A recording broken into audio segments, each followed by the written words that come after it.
Joe Biden poised for Taiwan struggle sparking China conflict fears.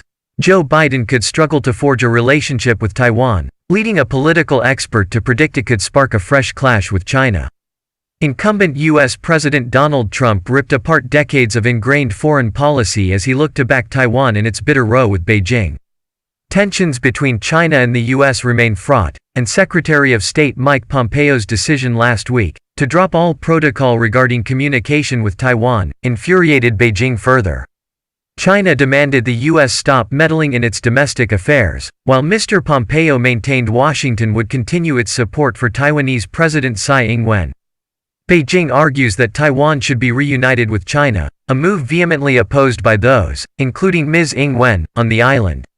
And according to Ross Feingold, Director of Business Development at security firm Safe Pro Group, Mr. Biden is set to find difficulties with juggling Taiwan and Chinese policy.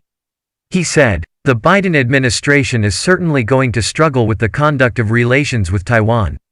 Over the past 4 years, the Trump administration has taken many steps to really engage with Taiwan in the same way that the United States would engage with other foreign countries even if they're still not using the terminology or having formal diplomatic relations."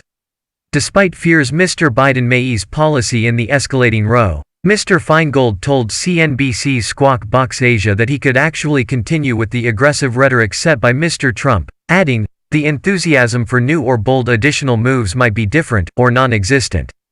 This row has sparked fears of a brutal war between China and the U.S., two nations that have seen their relationship bitterly sour over the past few decades. Mr. Pompeo confirmed that the U.S. would lift all self-imposed restrictions in relations with Taiwan, an island claimed by China as a territory but self-ruled. He explained that for several decades the U.S. and Taiwan had limited contact with the island as an attempt to appease the communist regime in Beijing. However, he added that restriction would no longer apply.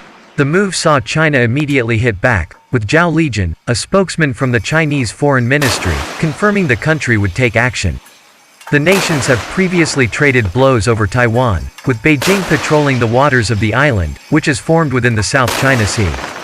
Former Australian Prime Minister Kevin told the Australian broadcaster this week that Mr. Pompeo's decision could mark the end of the One China policy, which is a primary principle that recognizes there is only one Chinese government.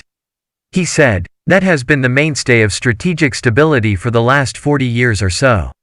I think we need to understand that we are moving to the end of the One China policy." And what does that mean for markets? What does that mean for the international community? It means a new period of real strategic instability given this is a fundamental item of faith in Beijing. China, Taiwan and the U.S. are also embroiled in a dispute over the South China Sea, highly lucrative waters, dubbed the world's richest. China asserts sovereignty to them, a claim disputed by the U.S. and Beijing's nearby rivals. Fears of conflict between the nations have continued, with major players in the waters ramping up their military presence. Experts such as Professor Oriana Schuyler Mastro, from Georgetown University, are concerned that the heightened military power in the region will one day lead to accidental conflict. She told the Council of Foreign Relations this year, "I think there are some factors that show if China cannot achieve its goals, de facto control of the South China waters, it could escalate. The U.S. could act more assertively, leading to aggression on the part of China. It's possible that China will come to the conclusion that the diplomatic way of dealing with the situation isn't working. Couple that with new power projection capabilities, military power for the first time. Lastly, you could see China taking military action, such as seizing islands of kinetic action against U.S. vessels in the South China Sea waters."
Don't forget to like our video and subscribe for our channel.